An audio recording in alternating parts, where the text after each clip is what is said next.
मिरज तालुक्यातील कर्नाळ ते पद्माळे रोडवर असलेल्या शेत हद्दीच्या वादातून चुलत भावांनी केलेल्या बेदम मारहाणी तसेच कोयत्याने वार केल्याने गंभीर जखमी केल्याची घटना मंगळवारी सायंकाळी 4च्या सुमारास घडली होती। या हल्ल्यात गंभीर जखमी झालेला सत्यजित विकास कांबळे याचा मध्यरात्रीच्या सुमारास उपचारादरम्यान मृत्यू झाला। या खून प्रकरणी पोलिसांनी तातडीने तपासाची चक्रे फिरवून 5 जणांना अटक केली आहे। शुभम शैलेश कांबळे, सोमेश शैलेश कांबळे, स्वराज उर्फ कुणाल बाळासाहेब कांबळे आणि हनुमंत दिगंबर गायकवाड अशी अटक केलेल्यांची नावे तर एका अल्पवयीन मुलालाही ताब्यात घेतले।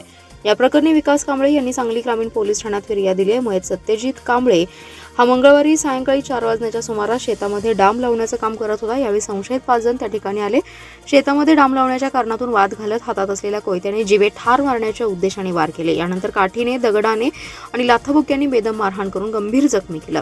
घडलेल्या या घटनेनंतर जखमी झालेल्या सत्यजित याला उपचारासाठी रुग्णालयात दाखल करण्यात आलं होतं। दरम्यान सत्यजितवर उपचार सुरू असताना त्याचा आज पहाटेच्या सुमारास मृत्यू झाला। ग्रामीण पोलीस ठाण्याचे निरीक्षक किरण चौगुले यांच्या पथकाने हल्लेखोरांना जेरबंद करण्यासाठी शोध मोहीम सुरू केली होती। दरम्यान कर्नाळ ते बुधगाव जाणाऱ्या रस्त्यावरील रेल्वे पुलानजीक लपून बसलेल्या संशयित शुभम कांबळे आणि सोमेश कांबळे यांना जेरबंद केलं। तसेच बस स्थानक परिसरातून संशयित कुणाल कांबळे आणि हनुमंत गायकवाड यांना अटक करण्यात आली आहे। पोलीस चौकशीत चौघांनी जमीन हद्द वादातून सत्यजित कांबळे याच्यावर कोयता आणि काठीने हल्ला केल्याची कबुली दिली आहे। सांगली जिल्ह्यातील चांदोली अभयारण्याला सह्याद्री व्याघ्र प्रकल्प म्हणून घोषित करण्यात आले। या व्याघ्र प्रकल्पात असलेल्या खुंदलापूर, धनगरवाडी या गावांना व्याघ्र प्रकल्पातून वगळण्याबाबत केंद्र शासनाकडे पाठपुरावा करण्यात येईल असे वनमंत्री गणेश नाईक यांनी विधानसभेत लक्षवेधी सूचनेच्या उत्तरात सांगितलं।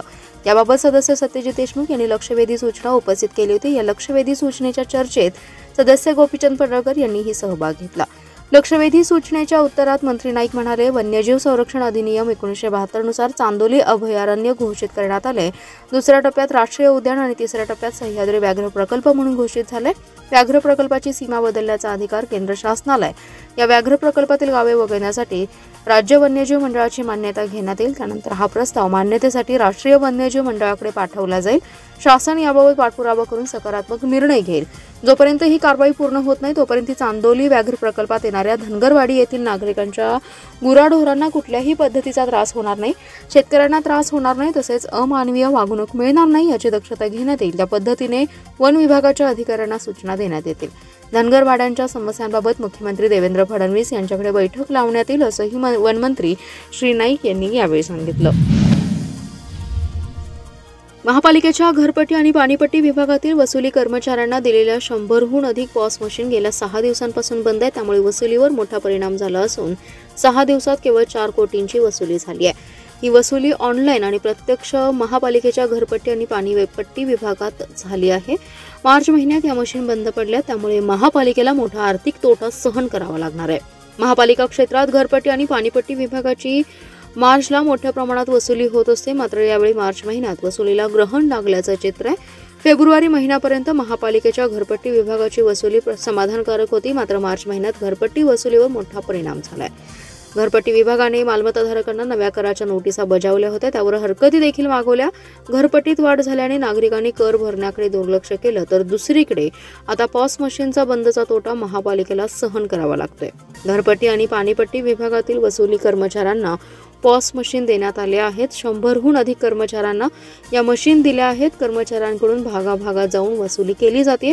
एका बँकेच्या माध्यमातून 2 खासगी कंपन्यांमार्फत या मशीन पुरवल्या गेल्या आहेत।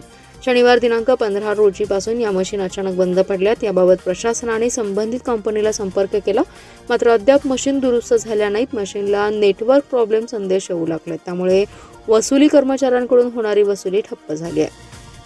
मार्च महिन्याच्या पहिल्या आठवड्यात सुमारे 54 कोटींची वसुली झाली होती, तर 19 तारखेअखेर 58 कोटींची वसुली झाली आहे। केवळ 4 कोटी रुपये 8 दिवसात वसूल झालेत। ही वसुली महापालिकेच्या कार्यालयात आणि ऑनलाईन झालेली आहे। सध्या मार्च महिना सुरू आहे, त्यामुळे तातडीने पॉस मशीन दुरुस्त होणं आवश्यक आहे, अन्यथा महापालिकेला मोठा तोटा सहन करावा लागणार आहे। शासकीय धान्य गोदामातील हमाल गेल्या 4 महिन्यापासून मजुरी मिळालेली नाहीये। हमालांचा उदरनिर्वाह अडचणीत आला असून 180 हमालांनी जिल्हा हमाल पंचायतीच्या नेतृत्वाखाली शुक्रवारपासून काम बंद आंदोलन सुरू केले।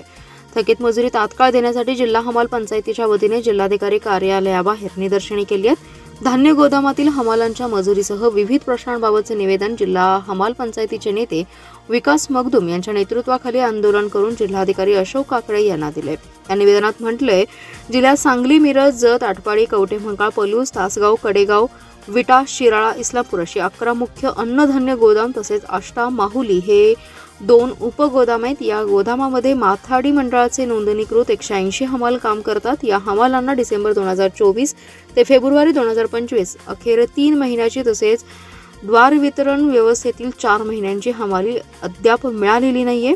अन्न व नागरी पुरवठा विभागाचे प्रधान सचिव आणि जिल्हा पुरवठा अधिकारी यांच्या बैठकीत डिसेंबरचे वेतन जमा करत असल्याचं आश्वासन दिलं, परंतु अद्याप मजुरी मिळाली नसल्याबद्दल नाराजी व्यक्त केली आहे। तसेच धान्य गोदामामध्ये पिण्याच्या पाण्याची सोय नाहीये, सार्वजनिक नागरी सुविधा, स्वच्छतागृहाची व्यवस्था नाही, शिवाय इतर मागण्याही प्रलंबित आहेत। या विरोधात सर्व शासकीय धान्य गोदामातील सर्व हमालांनी सरकार आणि प्रशासनाविरोधात निदर्शने केली।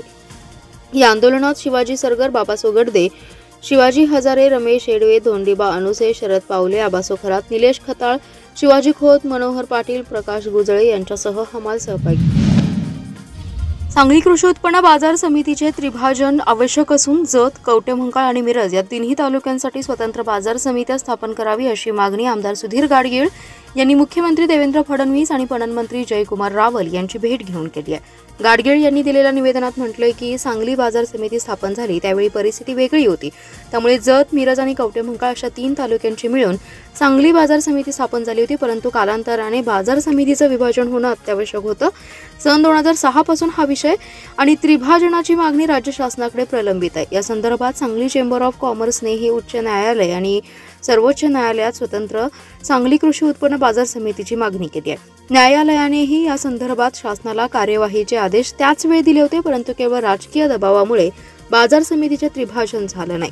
3 तालुक्यांसाठी बाजार समिती स्थापन झालेली असली तरी प्रामुख्याने उत्पन्नाचा मुख्य स्रोत सांगली आहे, परंतु जत आणि कवठेमहांकाळचा बाजार समितीत समावेश केल्यामुळे बाजार समितीला जत, ढालगाव आणि कवठेमहांकाळ येथील दुय्यम बाजारासाठी सांगलीतील उत्पादनाच्या 80% हिस्सा आवाजवी खर्च करावा लागतोय। वसंतदादा मार्केट यार्डमध्ये अत्यावश्यक अशा नागरी सुविधा पुरवणंही शक्य होत नाही, त्यामुळे सांगली बाजार समिती तसेच मिरज तालुक्यावर अन्याय होतोय।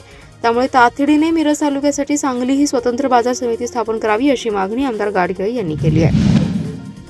परमिट व्यवसायाचं नूतनीकरण फी 15% वाढ आणि परमिट रूम मधील मद्य विक्रीवर 10% कर रद्द करावा अशी मागणी खाद्यपेय विक्रेता मालक चालक असोसिएशनच्या वतीने करण्यात आले। याबाबतचे निवेदन जिल्हाधिकाऱ्यांना देण्यात आले। या करवाढी विरोधात असोसिएशनच्या वतीने सकाळी 11 ते सायंकाळी 6 पर्यंत व्यवसाय बंद ठेवून आंदोलन केले। जिल्हाधिकाऱ्यांना दिलेल्या निवेदनात म्हटलंय, शासनाकडून दरवर्षी फीमध्ये वाढ होत असते। सध्या 2025 ते 26 करिता परमिट रूम नूतनीकरण फीमध्ये 15% वाढ केली आहे। ही वाढ परमिट रूम व्यावसायिकांना आणि ग्राहकांनाही न परवडणारी आहे, त्यामुळे ती रद्द करावी। परमिट रूम धारकांना मद्य विक्रीवर असलेला व्हॅट टॅक्स हा 5% वरून 10% केलाय। हा टॅक्स रद्द करावा, तो मद्य तयार होणाऱ्या ठिकाणी लावण्यात यावा। सांगली ही D वर्ग महानगरपालिका आहे, त्यामुळे लोकसंख्या आधारित फी वाढ करणं येथे योग्य होणार नाही। सांगलीत कोणतंही पर्यटन स्थळ, धार्मिक स्थळ, मोठी बाजारपेठ नसल्याने येथे येणारे ग्राहक मर्यादित आहेत। अशावेळी ही फी व्यावसायिकांवर अन्यायकारक आहे, तेव्हा सांगली, मिरज आणि कुपवाड शहरातील त्या लोकसंख्येवर वेगवेगळी फी आकारावी अशी मागणी यावेळी केली आहे। निवेदनावर अध्यक्ष लहू भडेकर, उपाध्यक्ष मिलिंद खिलारे, सचिव रमेश शेट्टी आदींच्या स्वाक्षऱ्या आहेत। मिरजेतील अबवाली कब्रस्थानजवळ गांजा विक्रीसाठी आलेल्या आणि विकत घेणाऱ्या 2 तरुणांना पोलिसांनी सापळा रचून अटक केली। या दोघांकडून 968 ग्रॅम वजनाचा गांजा, दुचाकी असा एकूण 81 हजारांचा मुद्देमाल जप्त केलाय।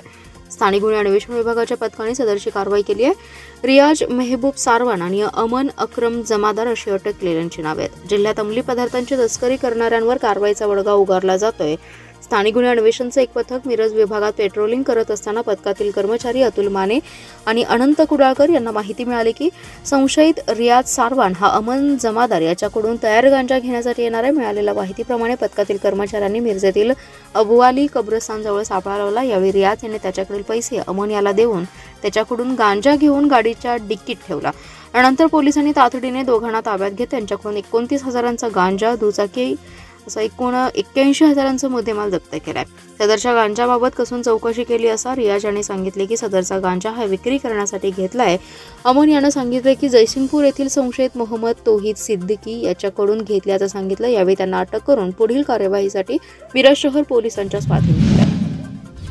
महापालिका क्षेत्रात सिंगल यूज प्लास्टिक विक्रेत्यांवर कारवाई करण्यास सुरुवात केली आहे। सांगली व कुपवाड शहरात कारवाई करत सुमारे 68,500 रुपयांचा दंड वसूल करत 25 किलो जप्त केले। दरम्यान बंदी असलेल्या प्लास्टिकवर कारवाई करण्यास स्वच्छता निरीक्षकांनी हयगय केल्यास कडक कारवाई करण्याचा इशारा आयुक्त शुभम गुप्ता यांनी दिलाय।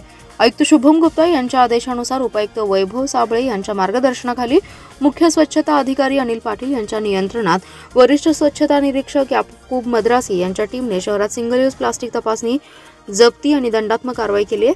प्रभाग समिती 1च्या कार्यक्षेत्रातील कापडपेठ, गणपतीपेठ या परिसरामध्ये कारवाई करत 23,500 रुपयांचा दंड वसूल केला आहे। प्रभाग समिती 2च्या कार्यक्षेत्रामधील मार्केट यार्ड आणि चांदणी चौक या परिसरामध्ये प्लास्टिक विक्रेत्यांवर कारवाई करत 15,000चा दंड वसूल केला। तर कुपवाड येथील गावठाण परिसरामध्ये 30,000 रुपयाचा दंड वसूल केलाय।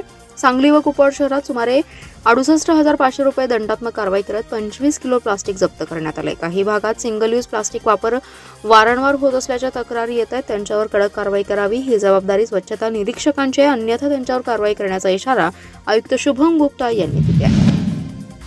जिल्हा परिषदेच्या प्रत्येक विभागात येणाऱ्या तक्रारींची नोंद ठेवा, येणारी व्यक्ती कधी आली, त्यांचे फोन नंबरसह इतर माहिती संकलित करा, अशा सूचना आयुक्त चंद्रकांत फुलकुंडवार यांनी जिल्हा परिषदेच्या अधिकाऱ्यांना दिल्या। मुख्यमंत्री देवेंद्र फडणवीस यांनी 100 दिवसांचा कृती आराखडा करून त्या दृष्टीने कामकाज करण्याचे आदेश दिलेत। या आराखड्याच्या स्थितीचा जिल्हा परिषदेमध्ये आयुक्त फुलकुंडवार यांनी आढावा घेतला। त्यावेळी त्यांनी सूचना दिल्या। यावेळी उपायुक्त आस्थापना नितीन माने, जिल्हाधिकारी अशोक काकडे, जिल्हा परिषदेच्या मुख्य कार्यकारी अधिकारी तृप्ती धोडमिसे, प्रकल्प संचालक नंदिनी घाणेकर, अतिरिक्त मुख्य कार्यकारी अधिकारी निखिल ओसवाल, सामान्य प्रशासन विभागाचे उपमुख्य कार्यकारी अधिकारी प्रमोद काळे यांच्यासह सर्व विभागांचे प्रमुख उपस्थित होते। तृप्ती धोडमिसे यांनी कृती आराखड्याच्या कामकाजाचं सुमारे 15 ते 20 मिनिटे सादरीकरण केलं। सुरू असलेल्या कामकाजाबद्दल फुलकुंडवार यांनी समाधान व्यक्त केलं। तसेच नियोजनमधून जिल्हा परिषदेला आलेला निधी आणि खर्च निधीचाही त्यांनी आढावा घेतलाय। शिक्षण, आरोग्य अशा विविध विभागांना त्यांनी भेट देऊन कार्यालयातील कामकाजाची माहिती घेतली। तसेच कार्यालयात फिरून स्वच्छतेची पाहणी केली। त्यानंतर येणाऱ्या प्रत्येक गोष्टींची नोंद ठेवण्याची सूचना दिली।